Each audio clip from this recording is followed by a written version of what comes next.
Bienvenue à chacun, à chacune, et bonne année. Bienvenue à la Maison Bleu Ciel pour cette première heure bleu ciel de l'année, de l'an nouveau.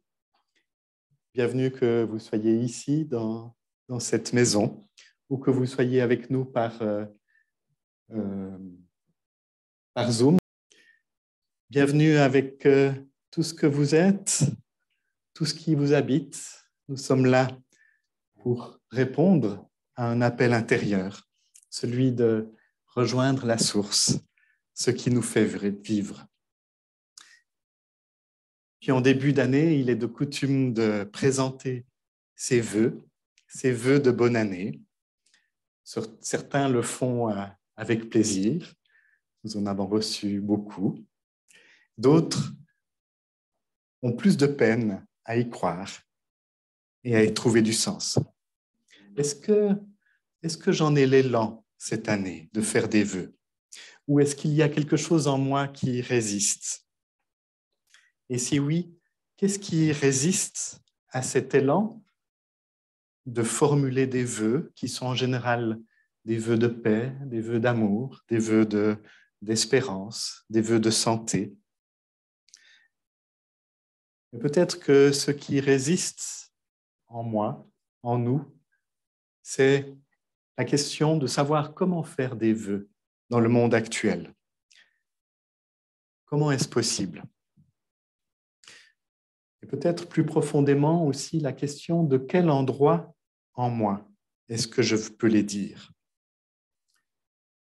D'où ce titre que je vous ai proposé pour cette heure bleu ciel, comment garder les vœux ouverts?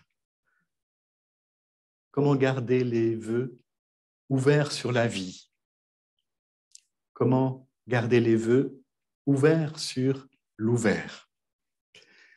Et donc, je vous invite à revisiter cette coutume aujourd'hui pour voir comment exprimer des vœux, les déposer, les présenter, peut aussi nous relier à notre désir profond. Peut-être même nous aider à ouvrir notre regard à une réalité cachée, celle de la révélation du ciel au cœur de notre monde. Et puis, nous serons guidés aussi par un texte biblique, celui qui est lu en général le deuxième dimanche du mois de janvier, celui du baptême de Jésus. Et j'espère donc que ce texte et que mes mots pourront parler votre langue et rejoindre votre cœur. Je vous invite donc, comme d'habitude, à vivre ce temps comme un temps d'expérience, où ce qui est important, c'est ce qui se passe au-dedans, avant tout. Ce qui s'ouvre, ce qui peut se déployer, ce qui se ferme aussi, ce qui résiste. Comment est-ce que je peux observer tout cela? Donc l'important, ce n'est pas de tout comprendre avec la tête, mais plutôt de ressentir ce qu'il y a à l'intérieur, comment ça nous appelle, comment ça se déplace, comment ça respire, comment ça s'éveille. Me laisser guider par ce qu'il y a en moi. Donc, quelques mots du déroulement, surtout si vous n'avez pas l'habitude, je vous le repartage. Après cette introduction, je vous propose de chanter. Et puis ensuite, une méditation guidée qui nous mènera vers un long silence. Et puis ensuite, je dirai quelques mots autour de ce thème, autour de ces vœux. Et puis nous aurons un temps d'échange qui est très important pour moi, très précieux pour moi, et j'espère pour vous aussi, qu'on puisse s'enrichir les uns les autres de nos expériences, de nos ressentis. Et nous terminerons par un chant, une bénédiction et des annonces. Donc je vous invite à chanter.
t'invite donc à entrer dans un temps de méditation.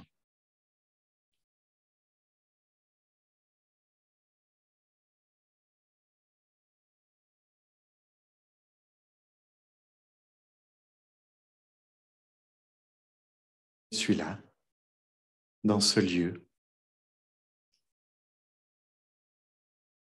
Je peux sentir le poids de mon corps sur le sol, le contact de mes jambes, de mes pieds, avec ce sol, avec la chaise, avec le coussin, le petit banc.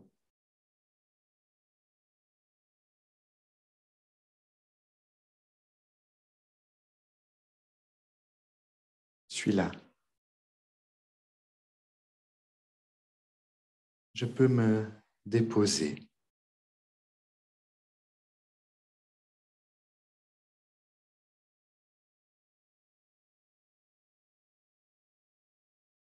Je peux encore vérifier ma posture, vérifier que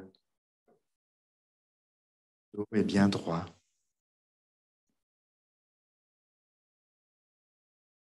Je puisse sentir dans cette verticalité.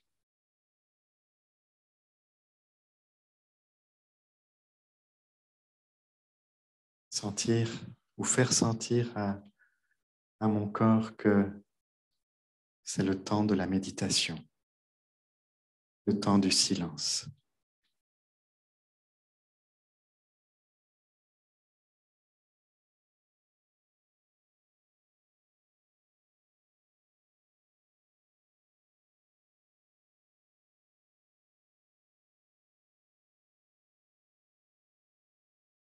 Puis savourer ce silence.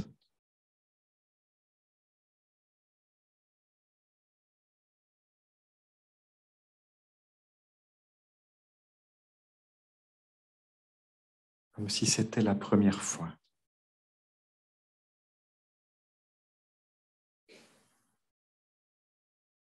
Comme si c'était le plus beau moment du jour.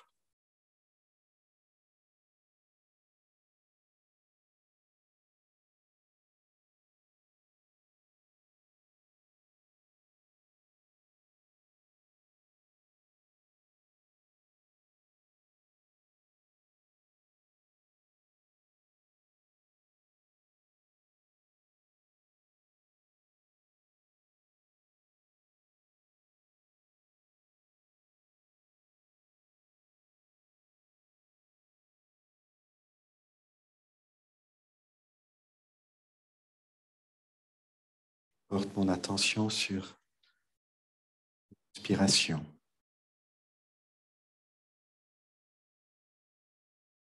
Inspire. Expire.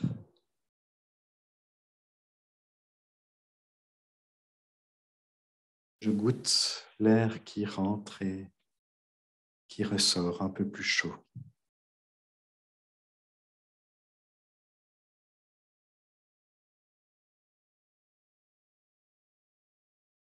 La pause entre les deux.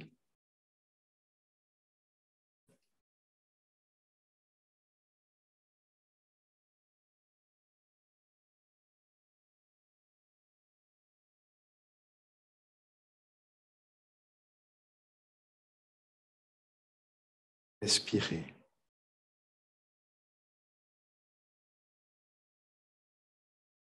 Comme si c'était la chose délicieuse qui soit.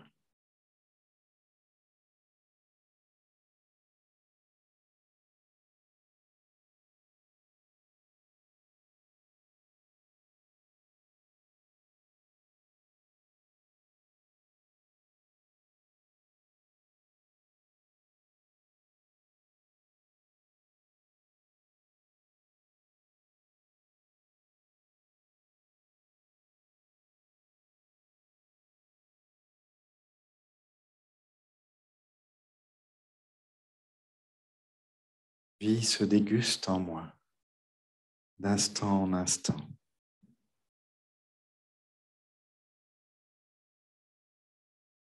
J'accueille ce don.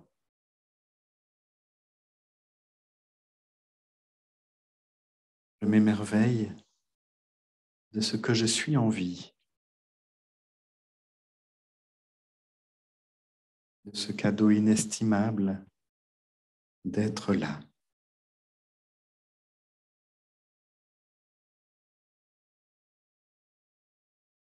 Respirant, vivant.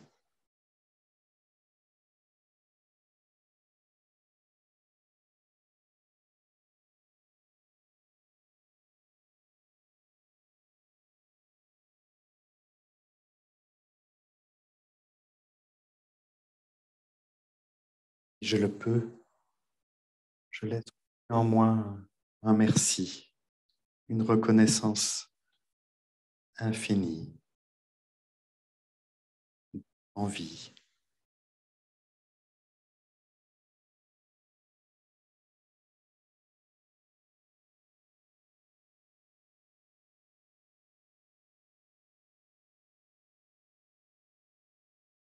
Si je n'y arrive pas, j'accueille simplement que je n'y arrive pas. Cela aussi est la vie.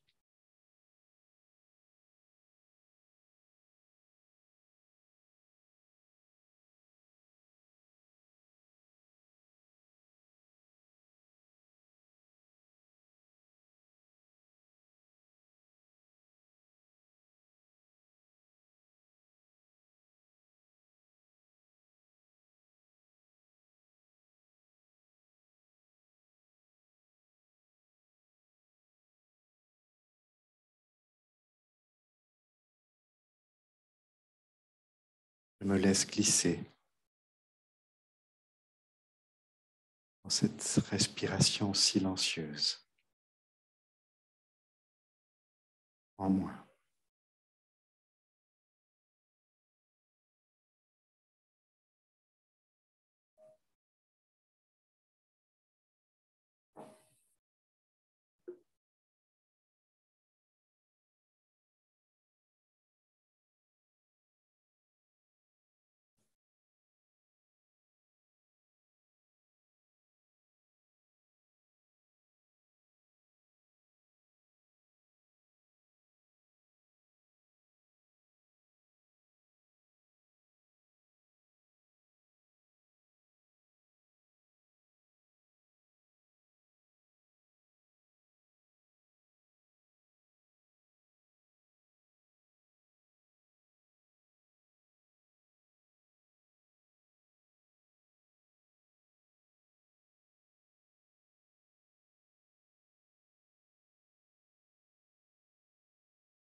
ou à l'au-delà de tout et l'au-dedans de nous. À chaque instant, tu te goûtes dans notre corps, âme, dans notre esprit.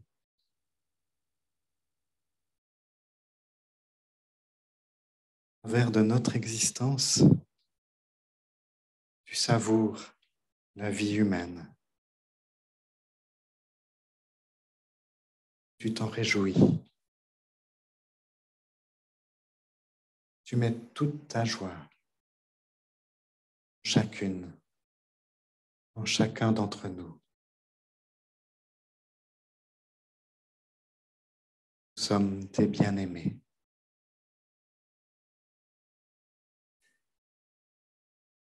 Est-ce que pour cette année 2023, j'ai l'élan de prononcer des vœux pour moi, pour les autres, pour le monde? Est-ce que j'ai l'envie de me joindre à cette tradition? Qu'est-ce qui a pu ou pourrait stimuler en moi cet élan? Et comment lui donner sa juste place, l'honorer? De quel endroit est-ce que nous prononçons des vœux si nous en faisons? Probablement depuis une part qui est très profonde, qui est reliée à nos désirs profonds pour nous, pour les autres, pour le monde. En recevant, je me suis chaque fois dit, au fond, la personne qui les a écrits y a mis quelque chose de son plus précieux, de ce qui compte le plus pour elle, de ce qui est le plus important. Les vœux, on peut les prononcer pour soi, mais c'est alors comme une promesse que l'on se fait à soi-même ou une résolution. On peut les prononcer aussi pour les autres, évidemment, et c'est alors peut-être comme une proposition qu'on leur fait ou une invitation à suivre pour aller sur un chemin de plus de paix, d'amour, de beauté. Et puis on peut les prononcer aussi pour le monde. Et alors cela ressemble à une prière que l'on adresse à la source de toute vie. Mais je crois que chaque fois, au fond, ils partent de ce lieu de désir en nous qui aime la vie et qui aimerait qu'elle soit plus belle. Oui, il y a en nous un lieu qui aimerait voir la vie se déployer, qui a envie d'y croire, qui espère encore.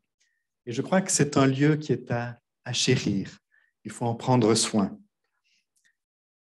C'est peut-être pour cela que ces vœux sont importants, parce que c'est une manière de reconnaître et de se connecter à ce lieu, à cet endroit qui aimerait dire ce qui est le plus cher et le plus précieux pour nous. Mais c'est vrai qu'il y a aussi, on peut le reconnaître, beaucoup d'entre nous ou une part d'entre nous qui a de la peine à y croire, qui pense qu'au fond, ça ne sert à rien. Les mêmes vœux chaque année et au fond, combien se réalisent? Certains donc y renoncent même complètement parce qu'ils sont désabusés, désillusionnés. Ils ne font plus de vœux. Et je crois que ce sentiment de ne plus y croire est aussi un sentiment dont il faut prendre soin parce qu'il est souvent né d'une blessure ou d'une déception profonde. Bref, tout cela dit quelque chose de notre rapport à nous-mêmes, aux autres et au monde, à la vie sur Terre, à notre rapport en particulier à ce que nous prenons pour la réalité. Et aujourd'hui, peut-être bien plus que jamais, la vie peut sembler difficile, compliquée, voire même absurde. Vous connaissez sûrement de ces découragements. À quoi bon finalement? À quoi sert de vivre? Tout est vain, tout est absurde. Et c'est comme si quelque chose se fermait au-dedans de nous, comme si on fermait la porte au-dedans, comme si on s'enferme mais dans quelque chose qui nous verrouille à l'intérieur. Alors comment ne pas en rester là? Comment sortir de cette situation? Christiane Singer, que vous connaissez peut-être, osait dire « Il n'y a qu'un crime, celui de désespérer du monde. Nous sommes appelés à plein poumon à faire neuf ce qui était vieux, à croire à la montée de la sève dans le vieux tronc de l'arbre de la vie. Nous sommes appelés à renaître, à congédier en nous le vieillard amer. » En fait, si elle dit vrai, ça veut dire que nous sommes appelés à retrouver en nous le chemin vers la vie, le chemin vers l'ouvert. Il y a dans le monde autre chose que ce que j'en perçois. Il y a dans la réalité plus que ce que j'en vois. Mais c'est peut-être une réalité cachée à laquelle je n'ai pas toujours accès. Et pour le découvrir, nous sommes comme appelés à élargir notre regard pour passer de tout est absurde, tout est vain, à tout est grâce. Et alors, ce qui peut-être nous paraissait normal, ordinaire, devient un cadeau du ciel. Et on se rend compte que ce n'est pas normal d'exister. C'est juste extraordinaire. Tout est don. Et ce qui nous paraissait jusque-là comme de l'ordinaire devient incroyable. J'ai l'impression que c'est ce que Jésus a vécu lors de son baptême, au moment de son baptême. Une naissance à la dimension extraordinaire de la vie, à la dimension céleste, au cœur même de la réalité humaine. Le ciel s'est ouvert pour lui et le souffle, descendu comme une colombe, lui a donné de respirer au large. Et il s'est senti aimé, aimé infiniment par la vie. Je vous invite à relire ce texte, qui est très court, dans l'évangile de Marc. En ces jours-là, Jésus vint de Nazareth, une localité de Galilée, et Jean le plongea dans l'eau du Jourdain. Au moment où Jésus remontait de l'eau, il vit le ciel s'ouvrir. Le souffle, comme une colombe, descendit sur lui. Une voix se fit entendre du ciel, « Tu es mon fils, mon aimé, en toi est ma joie. »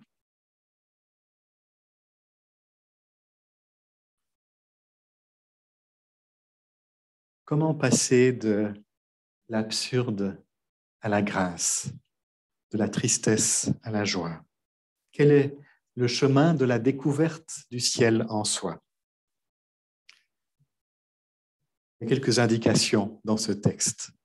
D'abord, ce n'est pas en allant au ciel qu'on le découvre, mais plutôt en se plongeant comme Jésus dans l'eau du monde, dans l'eau de la réalité, en se laissant immerger complètement dans la réalité de mon incarnation. Ça peut être très dur, très difficile d'accepter cela, de le reconnaître complètement. Mais je crois que c'est cela, le baptême. C'est acquiescer à la vie comme elle est, comme elle m'est donnée, avec toutes ses beautés et tous ses abîmes, avec toute sa magnificence et aussi toutes ses complexités. Consentir au drame de nos vies, comme le disait Emmanuel Schmitt. Complètement, totalement. Puis, au sortir de l'eau, s'ouvrir à la merveille.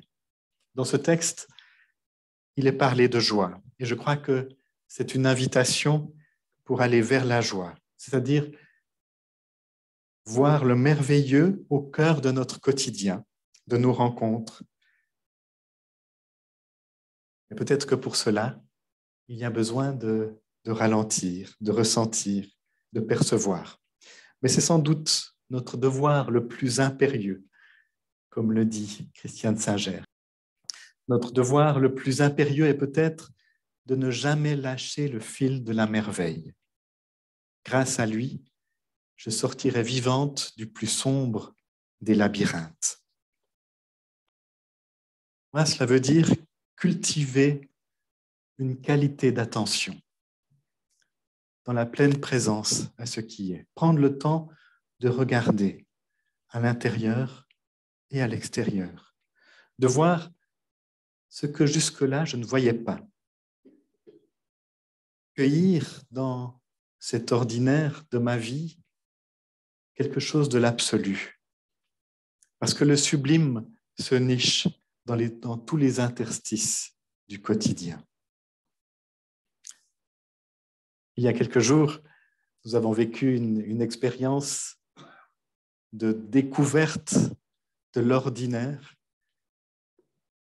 ou plutôt de découverte de l'extraordinaire dans l'ordinaire, simplement en allant nous promener dans la nature, guidés par une personne qui nous a invités à un bain de forêt, comme on le dit.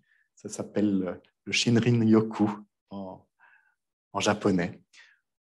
On pourrait aussi appeler ça de la sylvothérapie. Donc simplement aller en forêt et ralentir, marcher très très lentement et juste regarder ce qui m'est donné. Il pleuvait. Il pleuvait ce jour-là et tout était mouillé. Nous étions mouillés aussi. Et pourtant, il y avait des merveilles.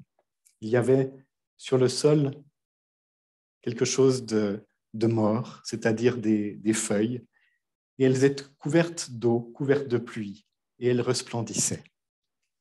Et dans les arbres, dans les sapins, il y avait des petites gouttes qui étaient comme autant de petites boules de Noël qui étaient accrochées aux arbres. À chaque instant, notre monde offre des myriades d'occasions de s'émerveiller. Pour qui prend le temps de regarder. Et je crois que ce n'est pas juste un passe-temps agréable, même si c'était sous la pluie. Je crois même que notre vie en dépend. C'est ce que disait aussi un monsieur qui s'appelait Monsieur Chesterton. Le monde ne mourra jamais par manque de merveilles, mais uniquement par manque d'émerveillement. S'émerveiller, c'est poser un regard ouvert qui traverse l'apparence des choses et des personnes. C'est voir la trace de l'invisible en chacun, en chacune, en chaque chose. Oser tout magnifier dans une allégresse profonde.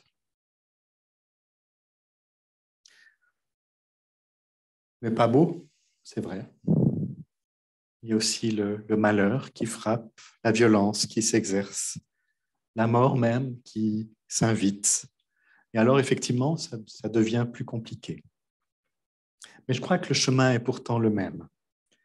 Ne pas détourner son regard. Continuer de regarder. Et là, de regarder en face. Cette chose qui nous fait peur. Ce monstre qui nous met en danger. Oser le regarder dans les yeux. Jusqu'à ce qu'il baisse le regard. Comme le disait Christian Bobin aussi, merci. En d'autres termes, c'est plonger, se laisser baptiser, là encore, cette fois-ci par l'obscurité et la traverser, avec la confiance qu'elle n'aura jamais le dernier mot. Donc, gardez les vœux ouverts, gardez les yeux ouverts, gardez la confiance que la vie est plus grande, plus forte que ce que je vois.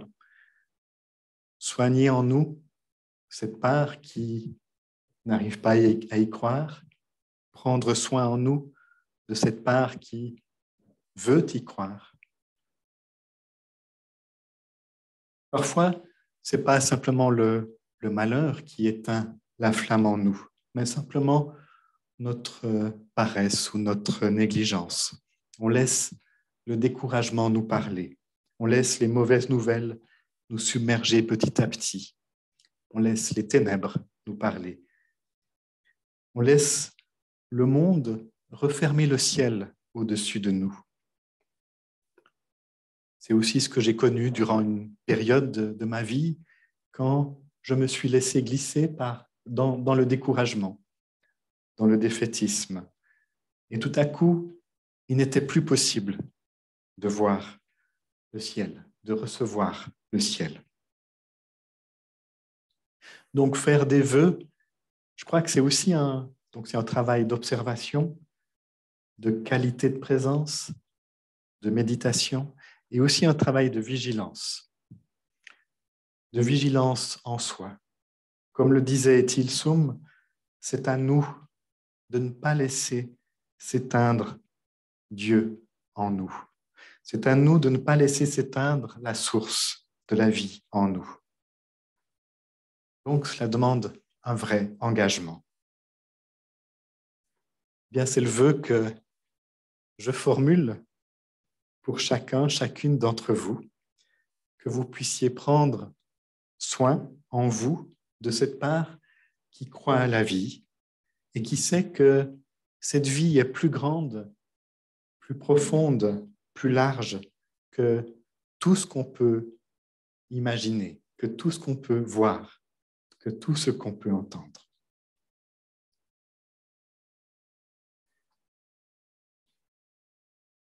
Voilà, je m'arrête là pour aujourd'hui. J'ai aussi fait le vœu de ne pas être trop long. Pour vous laisser la place, pour vous laisser la parole, pour que vous puissiez dire quelque chose de votre expérience, peut-être aussi de dire comment vous avez trouvé les mots pour dire des vœux à vos amis, à vos proches, ou peut-être dire aussi pourquoi vous n'avez pas voulu les trouver, parce qu'il y avait quelque chose qui résistait en vous, ou d'autres choses encore. Je vous laisse la parole. Et puis j'arrête l'enregistrement.